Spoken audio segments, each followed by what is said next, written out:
Welcome back to Our Community. Susie Thomas with you, visiting with Gary Sirac, author of If Your Money Talked, What Secrets Would It Tell? Okay, we're going to get down to brass tacks here. We've got 8 principles that you talk about in the book. Number 1 seems kind of like what we've been talking about. Don't spend more than you make. Okay, that sounds ridiculous that you would have to write a book about this. Yeah, but it's really not. It astounds me how many people in my financial planning practice come in and are spending more than they're actually making. I say, okay, what's your debt situation? What are you paying?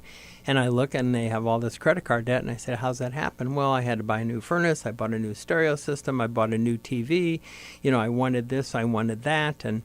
And they spend more than they're making, and then they wonder why they have problems with credit cards. And the answer is because you're spending more than you're making, and that's a flaw. It's a big flaw. Can credit cards be a good thing? We get all kinds of points back when we use something. Is there a right way to use them versus a wrong way to use them, or should we just not have them in our lives? Oh, no, I think credit cards are good. I think they can be like anything, abused or as a good product. If you pay your bills off. I mean, the people I know that are solid financially don't go into debt on their credit card. They pay their bill off, and if they do get stuck, they pay it off a month later, but they really manage that. And the people who don't are in trouble. It's like I'll never forget this. I was sitting in Starbucks, and again, I like mochas in the morning, so I hit coffee shops. I hit 3 or 4 different ones. And I happened to be in Starbucks one day. And there were 10 people ahead of me, and 8 of them used credit cards to buy their coffee. And coffees are $5, $6. Yes. And when I got up there, I said to the person behind the counter who I knew, and I said, how many of those people were using debit cards? And she said, why? And I said, I was just curious. She said, 2. I said, the rest of those were credit cards? And she said, yes. I said, okay, interesting. And she said, why? I said, well, I'm wondering how many of those people don't pay their bill on time, right, and how that $5 coffee now maybe costs $6. Or $7, depending how long before they pay it off. Kind of ridiculous, like 6 months later, to be paying for a coffee that I drank today. Yes. So you say use cash. This is principle number 2, use cash. Or if you're using credit, be able to pay that off within 30 days. So you have your monthly budget, and if what you put on the credit card works into that budget, but you get extra points. Yes, you do. Then it makes sense. Just pay it off every month. It makes sense totally, Susie, and that's what people don't do. And again, I love paying cash for things. I don't carry that much cash, but when I have cash, that's what I use. Well, and debit cards are great, aren't they? They are wonderful. I'm a big fan of debit cards. And you get to keep track of everything, one thing after another. The thing I noticed about cash is it kind of goes, and I really can't say where it went. But if I keep track on my debit or Amex or whatever I happen to be really keeping track with, then you've got a nice little, you can figure out where your priorities were that month, and if they need reassigned, you can do that. Well, it's so funny you mention that. I had a man come to see me. He was going to retire, and he brought me his expenses. And one of the expenses was, again, it's funny how this has popped a few times, coffee shops. His wife and daughter, who he still supports his daughter, go to coffee shops. And not only do they go twice a day. And so he was spending on average about $20 a day between coffee and 2 different places. And he had a couple coffee shops where he lives. And they would go to one in the morning, one in the afternoon. And I said, you're spending $20. I said, it's $100 a week on coffee. Yes. That's $5,000 a year. Yes. And he said, yeah, I know. And I mean, that was his answer. I said, well, how do you justify that? He said, well, that's what they do, and I don't stop them. And I said, okay, well, that's $5,000 out of your life that you're spending. And I said, by the way, you can make coffee at home. I said, yeah, but it's not so, whatever exciting or anything. I said, okay.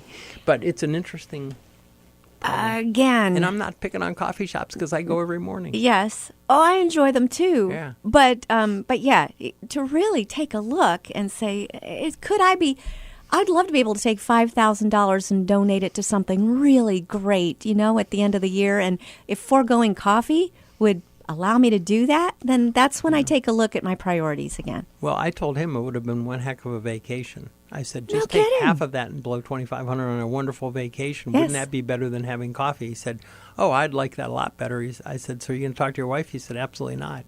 Wow. I said, okay. But I mean, it was kind of interesting. Interesting is right. And I think we can retrain our brains to do this. I think we are still teachable, even if we are old dogs. I love this one. Get out of debt ASAP. Sounds great. How do you do that? Well, two things. Getting out of debt means you make it a focus and you start paying the credit cards, and that's where you start using cash. You just absolutely do not use a credit card again unless it's something that's unavoidable. You basically start paying cash for everything. And what that does is that frees up some money to pay off debt.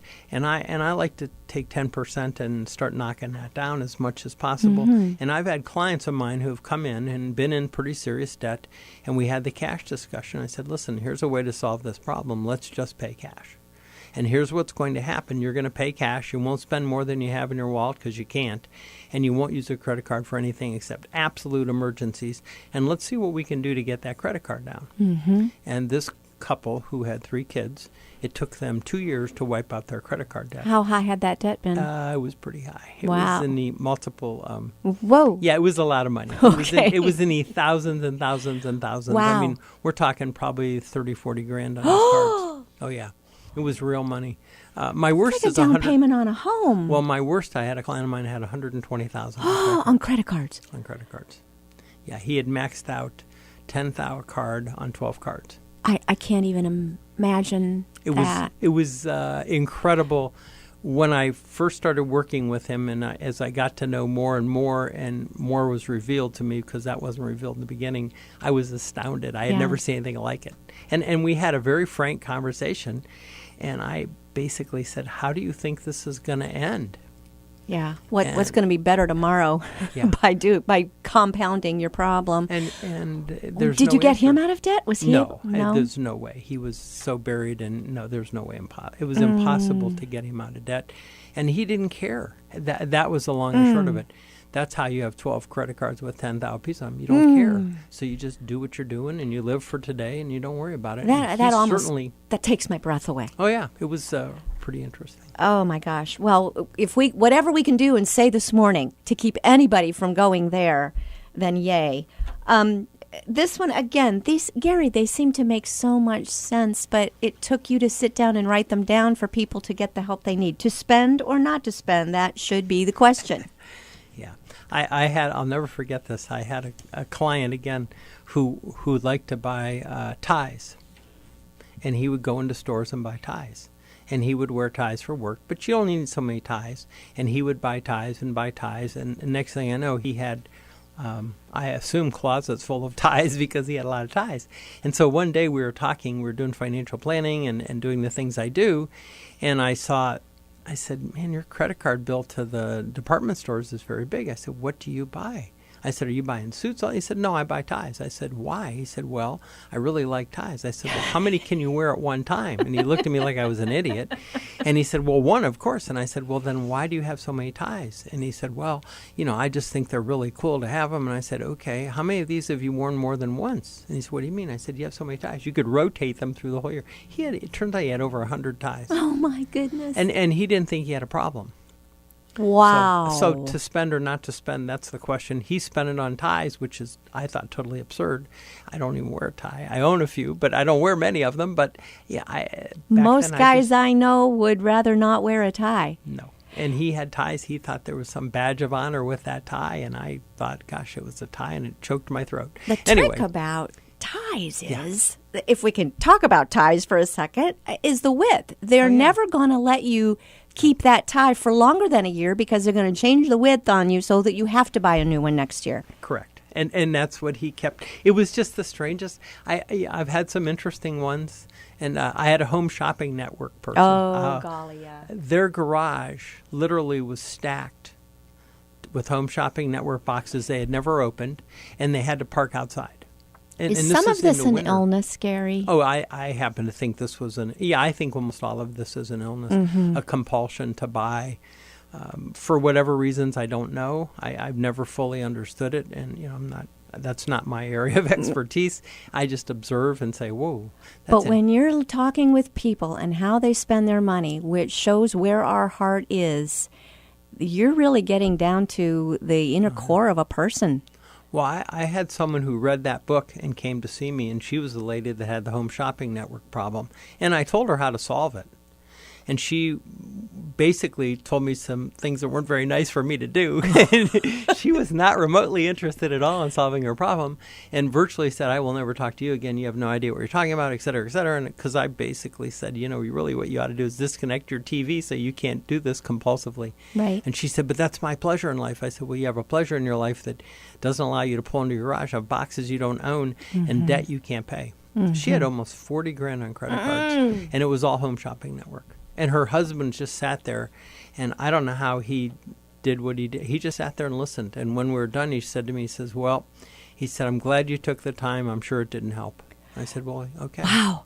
And let's go there for a minute because, okay, you've got to get the book to read the rest of the principles, but one of the chapters is don't leave your spouse in the dark. Yes. That's critical. You got to be a team on money. You do. And let's talk about that. Well, the ones that aren't a team on money have really big problems in their marriage, and that's what I've found. I've had so many people just don't really tell the truth about their money and where it's going and how it's being spent, and I'm big on having some conversations about that because I think it's really important to have a real conversation about dollars. And the people that don't, I think, are fooling themselves because eventually it will come to play. So open up, sit down, have the hard conversations, but I always like to think of marriage as it's not me against you or you against me. It's us against whatever problem we're facing. So work as a team against this thing, and you can get over it, right? Chapter 7 boils down to this: don't worship money. Let's talk about that. Well, I had the most bizarre appointment I may have ever had in my life. This person was referred to me, and he's up in Cleveland. I went to drive up to see him, and I go to his house, which is very strange, a very nice house on the outside, big, but no furniture inside, except when we went down to his basement, his office, which was in the basement, and I never could figure out why the office was in the basement. He had a big house with a bunch of empty rooms. But there we were in the basement, and on the basement, there was money everywhere, and not just a little money. There were stacks of money. There was money pinned to the wall. There was money in the ceiling tiles. I mean, we're talking, I thought maybe, I'm guessing, but probably 100 grand at least. I mean, he had to move money off the chair for me to sit on it. There was stacks of money everywhere. And he was probably one of the strangest people I've ever met. In a basement? You're a brave man. Well, yeah, it was just a Wow. It was just a really weird setup, and talking to him was one of the most unpleasant things I've done in my career. He was just not someone that I really wanted to have a relationship with. At the time, I made a bad decision and said, "Yeah, we'll start," but that ended very quickly. The more I got. Common sense flew into me and said, okay, you're going to make a few bucks, but do you really want to deal with a guy like this? The answer was no. So we parted company shortly, and I was glad, but I've never seen anything more strange than that. Yeah. And his fascination and fixation with money, he didn't care about anything. In fact, what was so weird, he had had a child, and there was not a picture of his son anywhere.